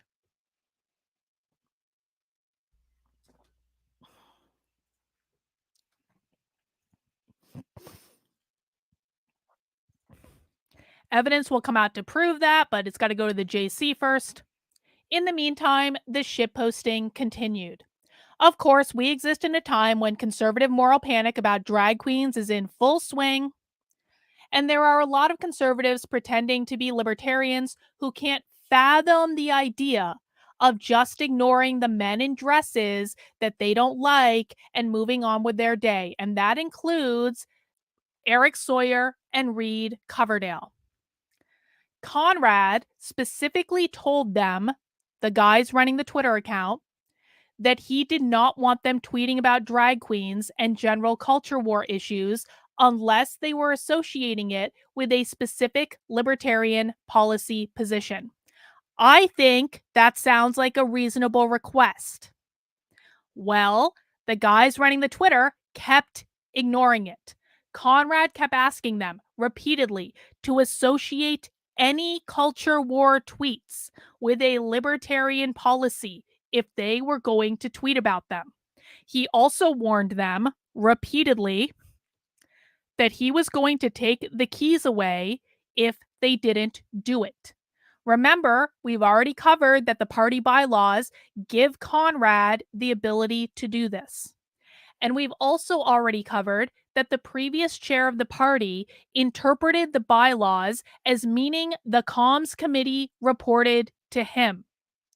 At the beginning of May, A Free Stater on Twitter wrote that she was going to host a drag queen story hour at her campsite on Porkfest. This set off a firestorm of conservatives pretending to be libertarians, sending virtue signal after virtue signal on Twitter, declaring that they would never go to Porkfest because they couldn't stand to be on the same 116-acre campground as a man wearing a dress. They were attacking one of the premier liberty events in New Hampshire and a major recruiting opportunity for both the Free State Project and the LPNH. And Eric Sawyer started liking tweets of the people doing it from the official party account. Likes are public. Anyone can see them. Here's an example of that right there. When Conrad found out, he took the Twitter away and posted a message saying the account saying it was suspended. They've since deleted that tweet, which is why I don't have evidence of it. After Conrad took the Twitter away, Eric acted with his usual decorum, calling Conrad the F word that rhymes with maggot that I'm not going to say in the official comms chat. And by the way, guys, this screenshot was posted to the LPNH Signal group, and then someone in that group sent it to me, and it wasn't Conrad. I know you guys think it was Conrad, but it wasn't Conrad. So here is the screenshot of Eric acting with his typical decorum. No, Jess, it wasn't over a like. See, this is the lie that they keep perpetrating. They're like, it was just one tweet. No, it wasn't, Jess. Conrad made this request repeatedly. Conrad repeatedly asked them to stop tweeting this shit. Conrad repeatedly said, if you are going to do this, tie it to a libertarian policy position. It was not just one like, Jess. It was request after request after request after request after request for fucking months. And by the way, where are those special policies that Steve Nass was supposed to come up with? Because Steve Nass was going to save everyone. Remember, Steve Nass was going to save everyone. It was going to be great, except that he never created the policies. So Eric acted with his usual decorum. And then Eric responded on Twitter after he got the keys to his account taken away and said, this is the most disingenuous and retarded shit I have read in a long time. That's all I have to say for now. Way to make things much worse, LPNH chair. And then Reed Coverdale also joined in with his typical level of discourse, saying our chair is detrimentally gay and intent on destroying our social media. Very professional. The following day, the executive committee staged their second internal coup and voted to suspend Conrad. The reason they gave is that Conrad is a tyrant who was ignoring their democratic vote.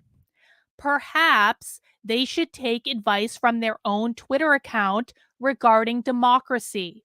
And on May 11th, less than a week ago, the LPNH Twitter account tweeted, democracy, noun, a system of government in which you are ruled by the decrepit, the mentally retarded, and the openly psychopathic.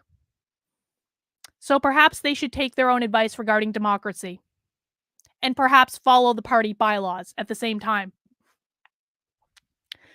They claim that the bylaws said the executive committee had control over the comms committee all along and that Conrad was openly violating the bylaws and suspending the Twitter. The problem is that that's not true. Well, I'm just pointing out, Jess, that Steve Nass hasn't created the policy documents that everyone was promised. If you have evidence that Steve Nass has created these magical policy documents, you are welcome to present it. Remember how I told you that in the first internal coup in March, the executive committee never updated the official policy documents to reflect that it has taken oversight of the comms committee away from the chair? They did that formally in the same meeting that they voted to suspend Conrad for changing the Twitter password. So, one day after Conrad changed the Twitter password, one day after, the comms committee, or the executive committee rather, updated the policy documents to say that the executive committee and not the chair have control over the comms committee. So you can see here, you can go and read it. This is an update, and it specifically says it was made on May 4th. Conrad took the keys to the Twitter away on May 3rd. On May 4th, the EC updated the policy document to say, Conrad, you don't have control over the Twitter anymore, Conrad. And then Conrad refused to agree to that. But when Conrad took away the keys to the Twitter, he had the full and complete right to do so. That may be, Jess, but I'm just not getting that evidence that I asked for, that Steve Nass created those magical policy documents. And as we all know, Steve Nass was going to save everything through policy documents. Where are they, Jess? I was waiting for 2 years for those policy documents, Jess. Where are they? That means that when Conrad suspended the use of the account, he was fully within his right to do so, and they changed the policy manual to use against him and to get him out. And when they did that, they also suspended Conrad as chair, making sure to come up with a list of made-up reasons that they are completely incapable of providing evidence for, saying, rather than saying what the real reason was. The chair took away their precious Twitter account, and they were all pissed off about it. And you guys can go and read that on the site. They're saying Conrad refused to work with the executive committee. Okay, sure. Conrad was engaging in personal attacks.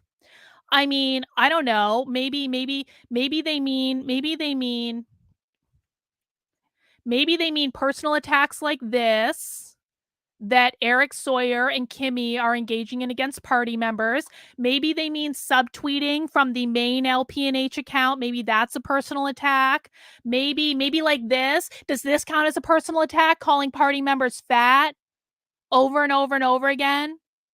Oh, that's allowed. That's allowed. Maybe they mean like this. Do they mean like running sock accounts in which you're calling someone gay and Connie over and over and over again? Oh, stuff like that. Maybe they mean personal attacks like Eric calling Conrad the F word that rhymes with maggot, or like this personal attack with Reed calling Conrad gay. Do you mean those personal attacks? Oh. But that's all allowed, guys. All those personal attacks are allowed, but if Conrad takes away the keys to the Twitter account, that's just a bridge too far. You can read the rest of the ones on the website if you want to do that. After they removed Conrad and then lied to people about why, I posted on Twitter what really happened, and magically, the LPNH account, they found their block button, and they blocked me, which wasn't actually unexpected. But I did find the fact that the LPNH account blocked me, a current dues-paying party member, to be a little ironic, because I had begged and begged and begged for Eric Sawyer to block the people that were openly harassing me in the replies of the party account for months. And they never blocked them. But they'll block dues-paying party members for telling the truth. Jess, thank you for confirming that decorum is bullshit and that you're fully behind Eric hurling insults and Reed hurling insults and you guys hurling insults, and all that's allowed. But when Conrad suspends the Twitter account, he gets suspended from his elected role as chair, and one of the reasons given is that he was allegedly engaging in public personal attacks. Thank you for confirming that decorum is bullshit. And don't think I don't know that you guys didn't work with Karen Ann on this. Don't think I haven't figured that piece out yet.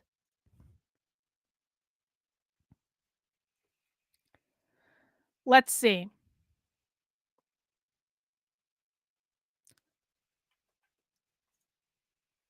And then after they blocked me on Twitter, Reed posted that they were just taking the trash out of the LPNH.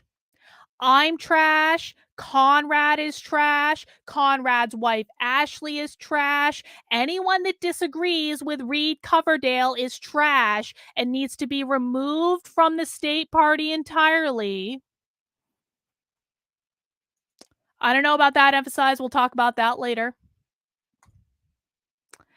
And then the executive committee sent out an email to the entire membership base lying about what happened to cover their ass. And you can read that email on the website if you want to. And then people were already canceling their membership and reconsidering moving to New Hampshire over this. I don't even know who Kayla is, but Kayla canceled her membership over this bullshit. And as we've already established, I have multiple people in the chat that are coming up for Pork Fest that we're going to move here.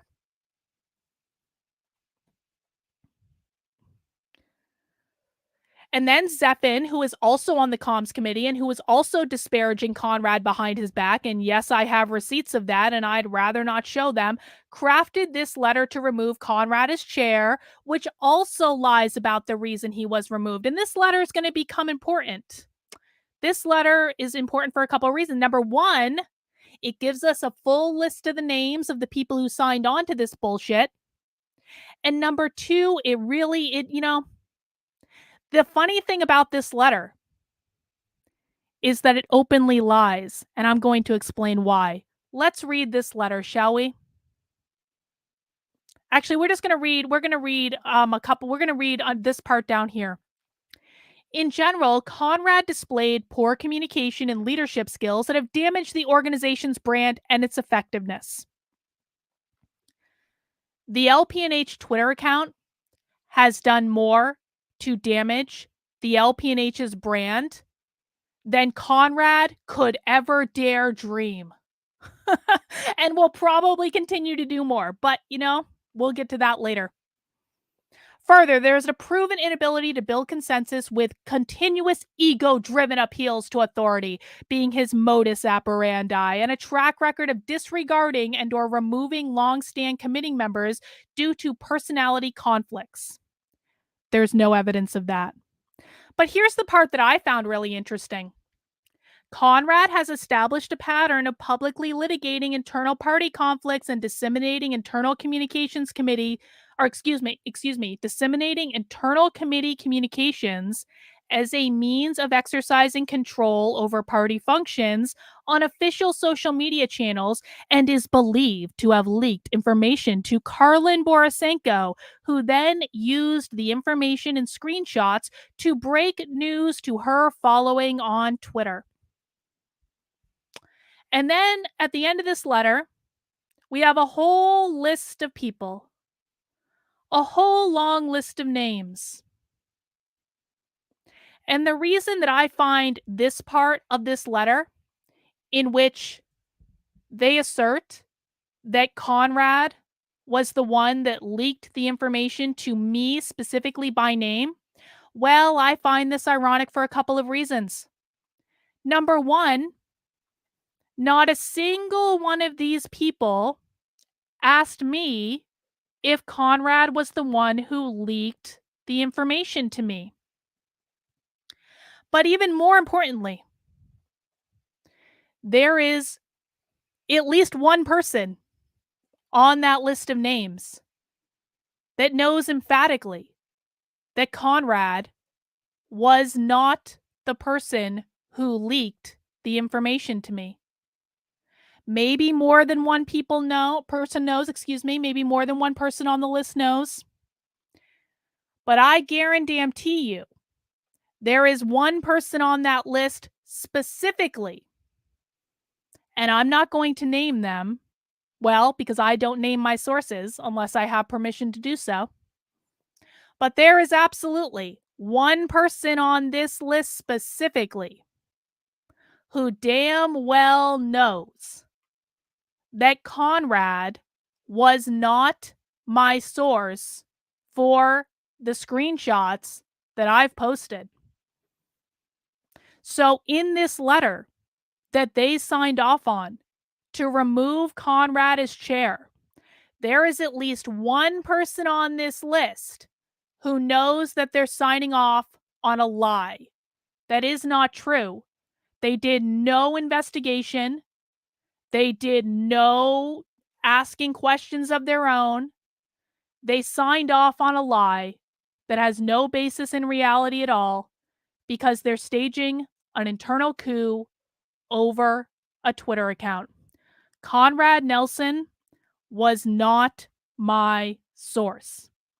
And they know this because I posted in the LPNH Facebook group that Conrad Nelson was not my source. I am so sorry to disappoint you guys.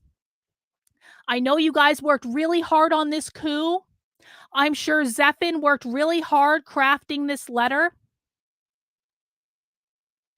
But there is one person on the list of signers on this letter that absolutely knows for damn sure that they're signing on to something that is a lie. Thanks, Emphasize. Appreciate it.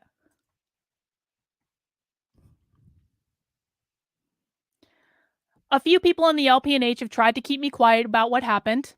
They say to me, Carlin, why don't you just quit and leave quietly and professionally? Because I should be leaving professionally like this, or like this, or like this.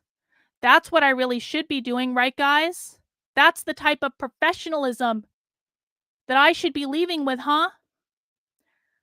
Well, here's my response to them and everyone whose name is on that list. I left quietly after I had to endure months of never-ending harassment, including people I trusted leaking information to people harassing me, which sank me into a dangerously dark depression. I never did anything but to try to use my resources to help advance the party, and every single thing I did was completely unappreciated. So I turned my focus on my own community, which has its own paying membership that is more than 10 times larger than the paying members in the LPNH, and on my mission exposing the government schools for what they are to turn the public against them. I had already left. I was even going to let my membership expire. And then you went after Conrad. You called him a tyrant and publicly disparaged him because you couldn't stand losing access to your Twitter account for a single day. Conrad, who you used to call a friend, who was the only person to step up and offer to lead the party when it needed leadership, whose only crime was wanting principled libertarian messaging from the party's official Twitter account. What you did is disgusting. It is unprincipled. It is unethical. And I will not stand by and watch a friend get stabbed in the back without standing up and telling the truth about what happened. I know what it's like to get stabbed in the back and to have no one wrong. You silenced me last year, but you go after someone else, especially someone as good and decent as Conrad, and that's where the silence ends.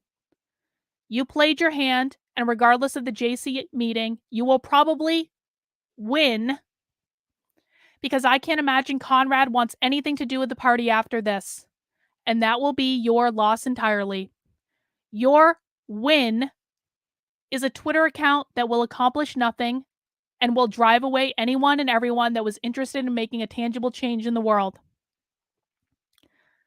There is no doubt in my mind that the LPNH goes nowhere from here because there's not a single leader in the bunch who will step up and do the right thing. Membership is bleeding and has been for a while. I strongly doubt it will field any local candidates and even host any real events. Conrad was the person who was supposed to man their site at Porkfest. Who will do it now? The party is nothing more than a shitposting Twitter account led by people who want nothing more than to appeal to the reactionary conservative right for social media clout that translates into nothing in the real world.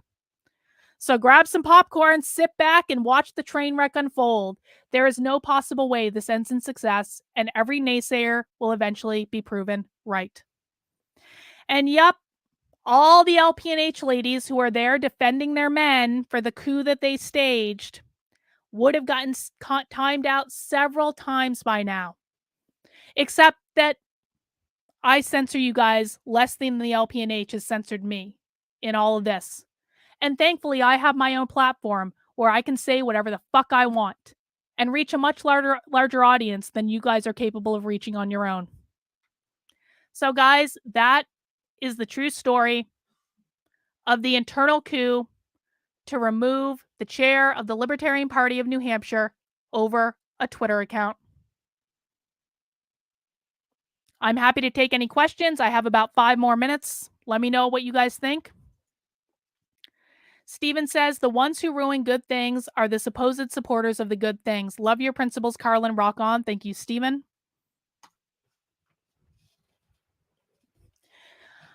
We will, of course, welcome all of the people who say that I'm lying and say that my receipts aren't the truth to provide receipts from their own, so they can show us what really happened. I'm still waiting for those magical policy documents that Steve Nass was supposed to create.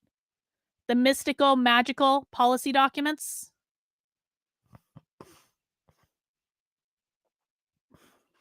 Why couldn't they have gotten spicy with their own accounts instead of the official LPNH account?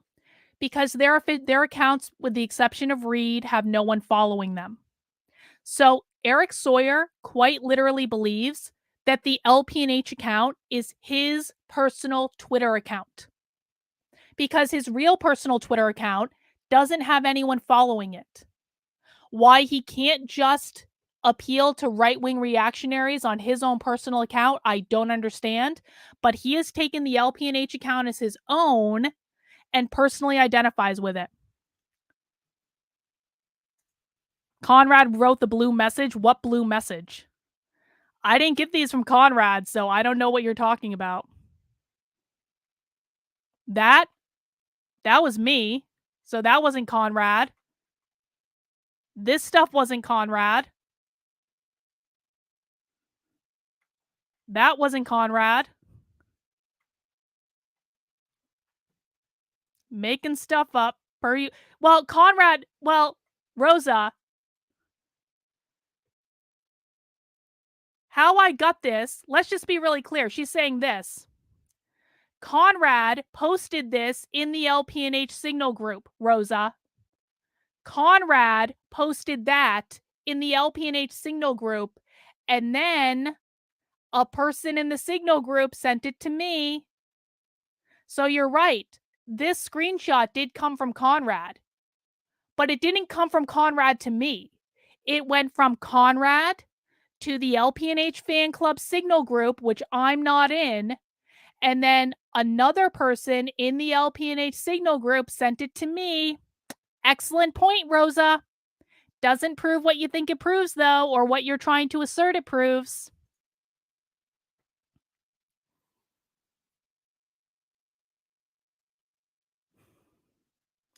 Oh, is this Eric? Is this Eric? Is this what this is? Or a person pretending to be Eric? No, the reason this message exists is because Conrad posted the screenshot in the LPNH fan club group. And then it was sent to me by someone else. But it weren't sent to me by Conrad. I'm sorry to disappoint you guys.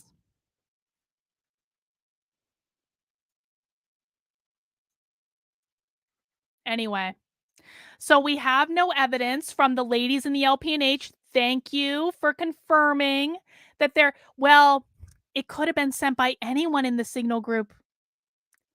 Ash and I weren't even talking about this at the time, Rosa. I really do hate to disappoint you, but I have other sources that aren't Conrad and Ashley, because there are other people that think what you guys are doing is bullshit. Just like Justin has many, many sources of people who send him information, I have many sources of people who send me information that I'm not going to give up. But it was not Conrad, and it was not Ashley, because I wasn't even talking to them about all this bullshit when it went down. It was a third person. Chew on that for a little while. And I'll remind you, again, that someone on this list knows exactly who sent me the information.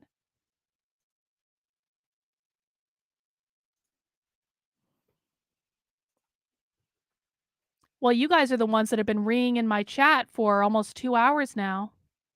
So I'm not sure that I'm the one that's worked up here. You guys are the ones reading in the chat, lying in the chat, not providing any evidence in the chat at all. Have had multiple opportunities to provide evidence and have provided absolutely zero. But you know what, Jess? You are welcome to do your own live stream where you provide that evidence, not on my channel. You guys don't get access to my shit anymore. Yeah, I would say that they're all having some feelings right now. I would say that's true. All right, guys. Well, we need to wrap this up because I have a community supporter call starting in 1 minute. If you are a member of my locals, if you are a member of my Patreon, if you are a member of my Substack, you are more than welcome to join us. If you are a member of my Substack, you can head over to the Unwoke Roundup. The Zoom links are in there. If you are a member of my locals or Patreon, I'm going to be posting the Zoom link in but a short minute. So, guys, that is all we have for today. We will be returning to our regular news tomorrow. No more libertarian bullshit. We're going to focus on what we're doing, which is doing more to expose the corruption of the government schools than anyone else on the fucking internet. And the LPNH can go and play their Twitter games, pretending that they're making change in the world. But we're going to go plot our next conference infiltration now. All right, guys, I'll be sending out the link in a minute. We'll see you soon. Bye.